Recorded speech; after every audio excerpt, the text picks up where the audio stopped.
Quad summit ఇప్పుడంతా దీని గురించే చర్చ. మన దేశ ప్రధాని నరేంద్ర మోదీ ఇప్పుడు ఈ సమ్మిట్లో పాల్గొనేందుకే అమెరికా వెళ్లారు.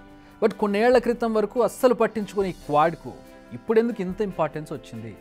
అసలు ఈ సమ్మిట్లో ఏం చర్చిస్తారు, ఏ నిర్ణయాలు తీసుకుంటున్నారు, అసలు ఈ క్వాడ్తో ఎవరికి లాభం, ఎవరికి నష్టం? క్వాడ్లాటరల్ సెక్యూరిటీ డైలాగ్, సింపుల్గా క్వాడ్. గత కొన్ని రోజులుగా న్యూస్ హెడ్లైన్స్గా ఎక్కువగా వినిపిస్తుంది ఈ పదం. నిజానికి 2004లో సునామీ విధ్వంసం తర్వాత 2007లో ఏర్పాటైంది ఈ కూటమి. ఇందులో ఆస్ట్రేలియా, అమెరికా, ఇండియా, జపాన్లు భాగమై ఉన్నాయి. నిజానికి అప్పుడు ఏర్పడింది ఏదైనా విపత్తు వచ్చినప్పుడు సహాయక చర్యలు నిర్వహించడానికి పరస్పరం సహకరించుకునే దానికోసం. ఇప్పుడు కొనసాగుతుంది మాత్రం డ్రాగన్ కంట్రీ చైనా వల్లే. ఎస్, చైనా అనేదే లేకపోతే క్వాడ్ లేదనే చెప్పాలి. ఎందుకు ఇలా చెప్పాల్సి వస్తుందంటే 2007లో ఏర్పాటైన ఈ కూటమిపై ఎవరు పెద్దగా ఫోకస్ చేయలేదు. దశాబ్ద కాలం తర్వాత అంటే 2017లో మళ్ళీ యాక్టివ్ అయింది ఈ క్వాడ్.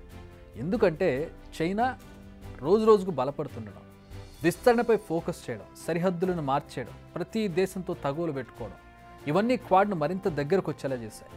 పేరుకు 2017లో యాక్టివ్ అయినా ఫస్ట్ క్వాడ్ సమ్మిట్ నిర్వహించడానికి 2021 వరకు ఆగాల్సి వచ్చింది. సరే, ఇదంతా గతం, పాస్ట్. ప్రజెంట్ విషయానికి వచ్చినట్లయితే అటు ఇటుగానే ఉంది పరిస్థితి. Free and open Indo Pacific region అనే కాన్సెప్ట్తోని ఈసారి కూడా ఎజెండాను ఫిక్స్ చేశారు. దానిపైనే చర్చించారు. చైనా పేరు ఎత్తకుండా చైనా గురించే డిస్కస్ చేశారు. సౌత్ చైనా సీలో చైనా మిలిటరీ ప్రెజెన్స్ పెరుగుతోందని, ఇది ఆ ఏరియాలోని దేశాల అభివృద్ధికి ఆటంకం అంటూ ఖండించాయి క్వాడ్ దేశాలు. అంతేకాదు, ఇండో పసిఫిక్ ఏరియాలోని సముద్రంపై నిఘానే టార్గెట్గా క్వాడ్ ఏటీసీ ఏర్పాటు చేయాలని డిసైడ్ అయ్యారు. అంతేకాదు, కంబైన్డ్ ఎక్సర్సైజులు, ట్రైనింగ్ ప్రోగ్రామ్స్ నిర్వహించాలని కూడా నిర్ణయించారు. క్వాడ్ను కలిపుంచేది భయం అనే చెప్పాలి. చైనా దేశం భయం లేకపోతే ఇప్పటికిప్పుడు క్వాడ్ను చుట్టేసి అటకెక్కించేసేవారు ఈ 4 దేశాధిపతులు. నిజానికి క్వాడ్పై అమెరికా అంతగా ఇంట్రెస్ట్ చూపించడానికి కారణం ఆ దేశానికి చాలా అనుకూలమైన అంశాలు ఉండడం. ఇప్పటి వరకు అమెరికా అలయన్స్ అన్ని వెస్ట్రన్ కంట్రీస్తోనే ఉంది. క్వాడ్లో ఇండియా ఉండడం ఆ దేశానికి చాలా అనుకూలించే అంశం. ప్రపంచం మొత్తంపై కంట్రోల్ ఉండాలంటే వెస్ట్ ఈస్ట్పై పట్టు సాధించాలి. ఇప్పటికే వెస్ట్పై అమెరికాకు మంచి సంబంధాలు, పట్టు ఉంది.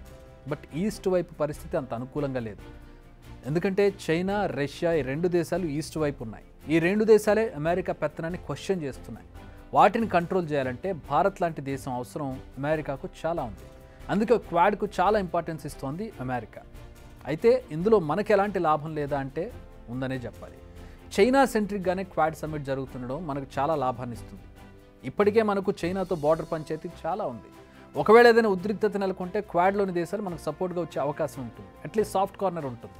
అంతేకాదు, ఇండో పసిఫిక్ ఏరియాలో మన ఉనికిని పెంచుకోవచ్చు. ప్లస్ క్వాడ్లోని దేశాలు చాలా అనుకూలంగా వ్యవహరించే అవకాశం కూడా ఉంది.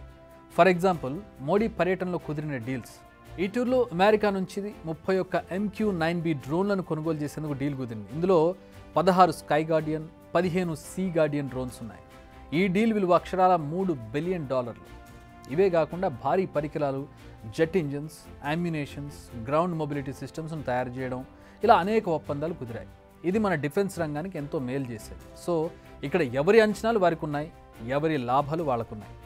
ఇది విన్ విన్ సిచ్యువేషన్. అయితే చైనాను వెస్ట్రన్ కంట్రీస్ శత్రువుగా చూసినన్ని రోజులు ఈ కూటమి మధ్య బంధం పెరుగుతుందే తప్ప తగ్గదు. బిగ్ టీవీ అవుట్లుక్ కథనాలు నచ్చితే వెంటనే బిగ్ టీవీ ఛానల్ ను సబ్స్క్రైబ్ చేయండి.